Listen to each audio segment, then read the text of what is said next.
This series of podcasts is taken from a weekly book study group. The book under discussion is entitled Select English Poems by contemporary Indian philosopher A. Parthasarathy.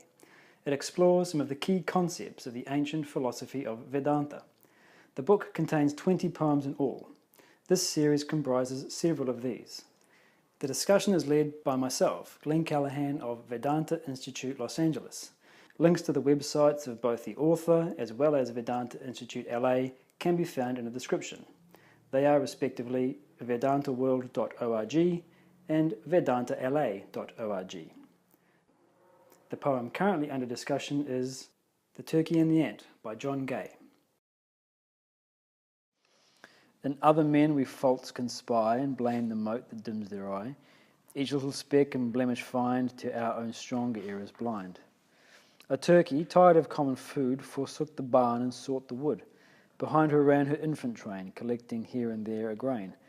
Draw near, my birds, the mother cries, this hill delicious fare supplies. Behold the busy negro race, see millions blacken all the place. Fear not, like me with freedom eat, an ant is most delightful meat. How blessed, how envied were our life, could we but scape the poulterer's knife. But man, cursed man, on turkey preys, and Christmas shortens all our days. Sometimes with oysters we combine, sometimes assist the savoury chine. From the low peasant to the lord, the turkey smokes on every board. Sure men for gluttony are cursed, of the 7 deadly sins the worst. An ant had climbed beyond her reach, thus answered from a neighbouring breach. Ere you remark another's sin, bid thine own conscience look within. Control thy more voracious bill, nor for a breakfast nations kill. So there are 2 aspects to this poem. One is the difference between introversion and extroversion, and the other is the nature of desire. So the nature of desire is, as we've covered at other times, it's that it's endless. So what we see here is a turkey who is living in a barn. Now, if you are a bird, if you are a turkey living in a barn, then essentially your material needs are completely taken care of. You have shelter and you have food. You don't need anything else, right? So you imagine what a barn looks like. You see all the work going on there, the men and the women doing their work there. What spills on the ground is enough to keep you, alive. That's enough to feed you. And so the turkey is living in the barn, but becomes tired of common food. Right? So this is exactly what happens to us. The nature of the mind is that when we indiscriminately contact anything, we grow tired of it, especially when it comes to sense objects. The same is true for emotional objects, same is true for intellectual objects.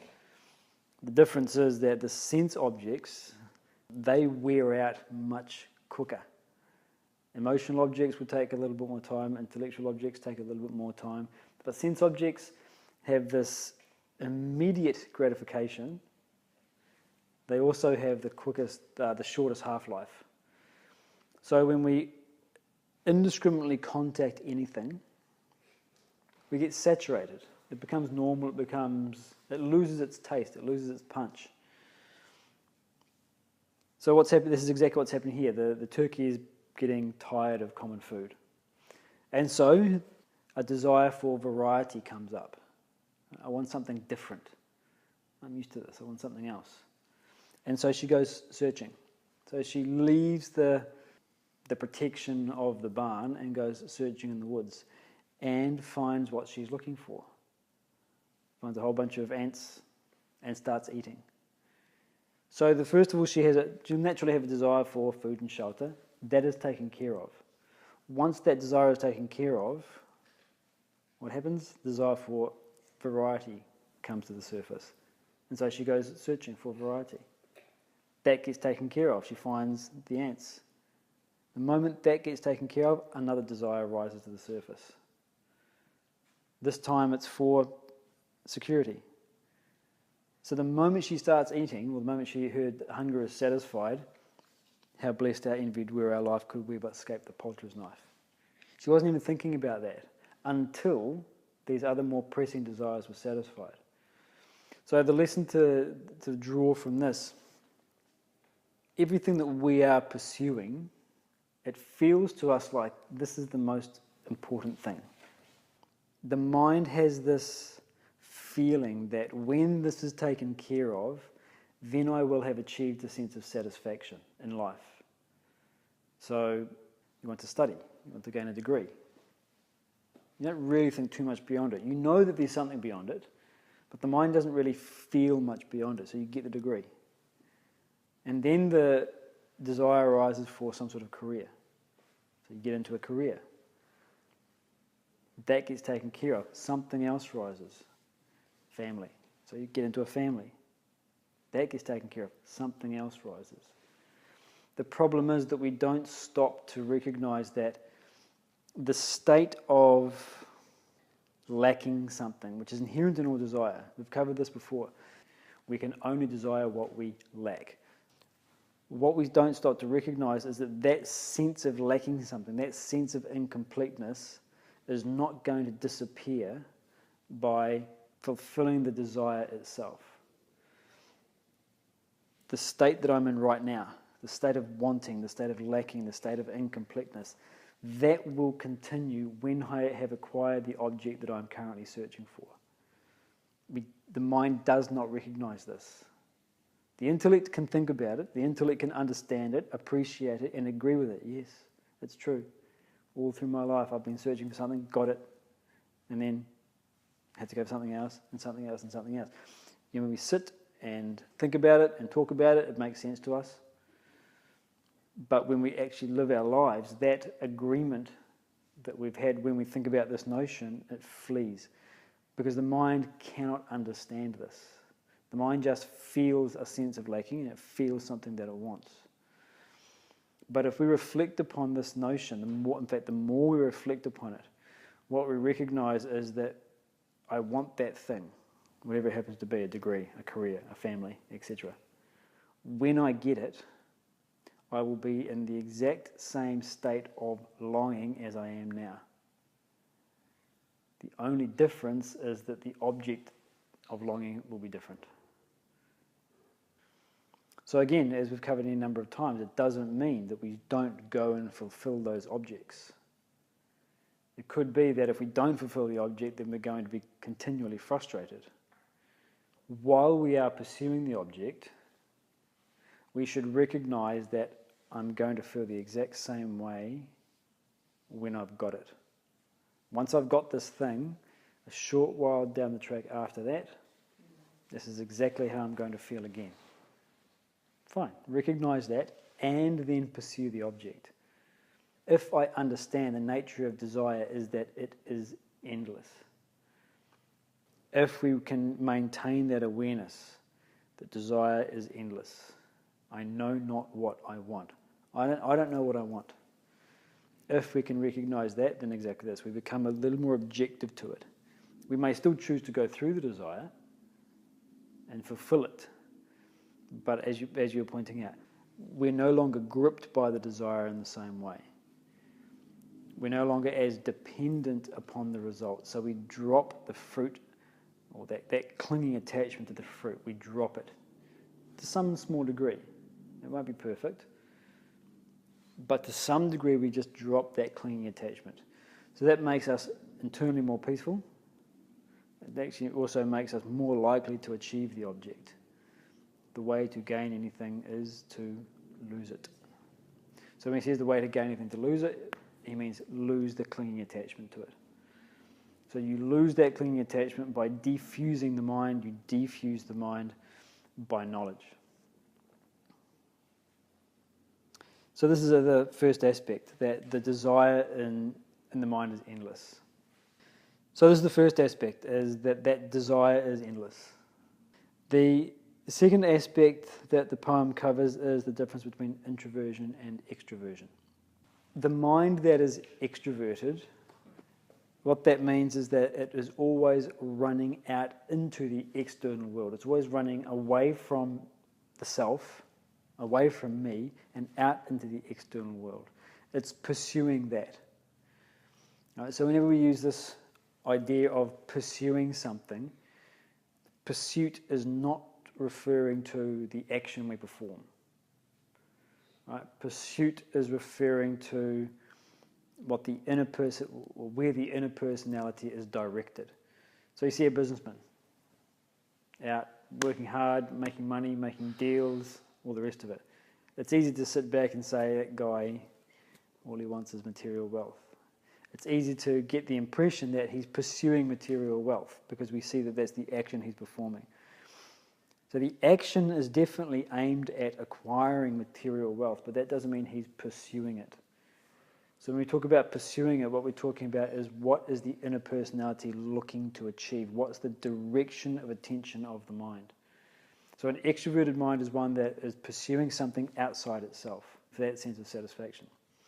So the natural tendency of the extroverted mind, whenever we come up against any sort of unfavorable circumstances, is to point the finger of blame at the external world. So whenever we feel unhappy, when we feel dissatisfied, we blame the external world. And this is what's happening here. The turkey has a desire for security. Now that desire is being impeded or interrupted, of course, by the fact that human beings are out there lopping off heads and popping them in the oven. So, but what's interesting here is that because the attention is directed outwards, the turkey is wholly ignorant of what she herself is doing. All right, and so this is a really important lesson. So this becomes one of the first lessons that we have to learn as we step onto the spiritual path, is to turn the attention within.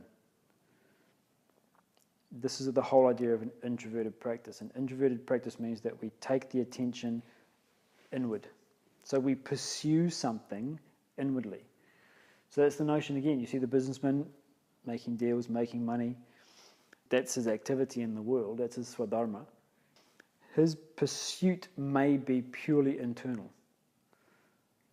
So we've used that line from The Art of the Deal any number of times. I don't do deals for the money. I've got enough money. I do it to do it. Deal is my art form. Now, whether it's an accurate representation of the author's state of mind is utterly irrelevant. The point is that it's a beautiful line. It's a beautiful idea. I don't do deals for the money. I've got enough money. I do it to do it. Deals are my art form. He's not pursuing the end of the activity, the money. He's pursuing something else. That just happens to be what he's using to occupy his time. So the moment we have an introverted focus, then we are now beginning to become aware of what's going on within the inner personality. And this is essential. We have to be aware of our weaknesses. If we're going to fix something, we need to know what the problem is. We will be completely unaware of our weaknesses when we are extroverted. And so what happens is that we will complain about others performing the same or expressing the same vice that we ourselves possess. In fact, this is a really common phenomenon. We tend to complain about others doing the same thing that we do.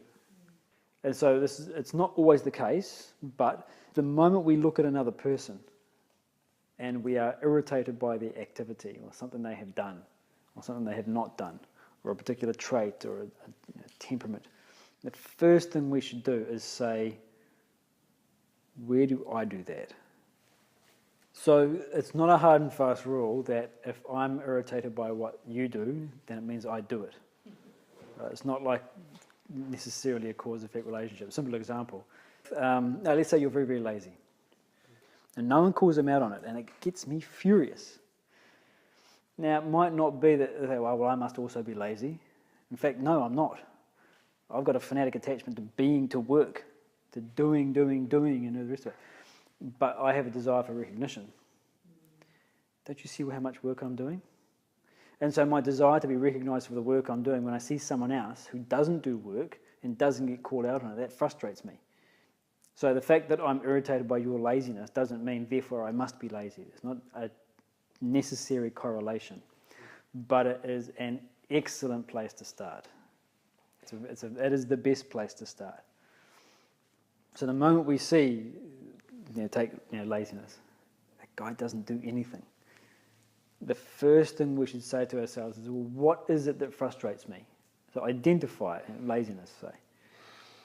Then we say to ourselves, okay, where do I express that same quality and tendency? That is the introverted direction of attention. Where do I do the same thing? And it's all relationships, not just people that are close to us, people that we don't even know, people who are in the public eye, groups of people, for example. It's any relationship that you see. The moment there's that frustration with what that person is doing, okay, now where do I do the same thing? So the question is, why bother doing this? Why would you be advised to check to see if you have the same weakness? What would be the purpose? If you're extroverted, the mind is just rushing out. You see someone do it, what's wrong with you? And you attack that person, you shouldn't do this, and so on and so forth. My child, my husband, my parent, my friend, my president is doing this stuff. Before you open your mouth, before you do anything, before we correct that person, which we may have to do, we should make sure that we are in the correct frame of mind. So if we're extroverted, then whatever the mind is feeling, our expression is dictated by the mind's reaction. We don't have a wide scope of action in terms of how to deal with it best. But if we are relatively more peaceful and calm and humble about the whole thing, then the options available to us in terms of how we deal with it are widened. We have a wider option now. So how you deal with it entirely depends on the situation. Sometimes you may have to call the person out and correct them. Sometimes the best thing to do is just to store it away as, okay, yep, he's doing it again, fine, good. You don't do anything. How you deal with the situation is relevant to this aspect of it. But you give yourself the best opportunity to make the best decision if you are objective, if your mind is relatively peaceful. So how do you get that peaceful mind? Turn the attention in. Do I do the same thing? Yes, I also do it. So that allows you to, it just gives you a pause, an internal pause. And think about it practically. If you see someone expressing a negative trait, and then you turn that around and say, but what do I do? Or how and where do I express that? If you actually find something, oh yeah, I also do the same thing, then it's very difficult for us to berate that person. It's almost impossible. I do the exact same thing. Now, that doesn't mean that we let people get away with bad behaviour. I'm a bad person, so I have to let her be a bad person. No, nothing like that. But what it means is that when you do it, there is a drop in the ego. When we recognise this is me, look, I know what you're going through with this thing because I'm the same. But in this situation, you can't do that. Or whatever, you do it. But when you do it, you're so much softer. Or you're harsh if you need to be, but you're consciously choosing the reaction. You're consciously choosing the response rather than having it chosen for you. At the Academy, we watch The Count of Monte Cristo. So the Count has this servant who's very faithful to him and does everything he asks. He gets the servant to go and watch over someone else who he suspects is going to be poisoned. And so he gives him the antidote and says, right, here's the antidote. If you think she's been poisoned, you give her this. And of course, he has the antidote in his pocket and he eats and thinks, but maybe I've been poisoned. Drinks the antidote, comes back. He says, I've drunk the antidote. There's no more left. And so he's committed this huge error because now the girl is still at risk of being poisoned. There's no antidote left. And he goes to the Count and sort of says, okay, so what's my punishment? What are you going to do? And the Count dismisses it and says, I too am not infallible. That's it. That's the whole thing. He says, I'm not perfect. How can I possibly punish you for being imperfect when I myself am imperfect? So when you see that you also are the victim of the same sort of problem, or the same vice, or the same weakness, or the same temperament, then when you see another person expressing it, there's an empathy. You can empathize with that person. Yeah, I know what you're going through because I've got the same weakness. But you can't occupy that space of empathy if your attention is going outward. You have to be able to recognize this too is within me. I've also got the same problem, or I have the same weakness, or I express the same tendency at times. As he says, before you find fault in others, in fact, this notion, this idea is taken from the Bible. Before you remove the speck in your neighbour's eye, take the beam out of yours. Your neighbour has a speck in his eye, and you want to get rid of his speck. You've got a beam in your eye, and you take that first. Get rid of your own thing first. Then you can start to correct the world. In fact, the only right you can really claim is to correct yourself. Think of it round the other way. Someone walks up to you and they're absolutely correct. Their assessment is perfect. They walk up to you and say, now this is what's wrong with you. No one wants to hear that. You could be correct. You're absolutely right. You've made a perfect assessment of that person's weaknesses, but they don't want to hear it. So knowledge is taken, not given.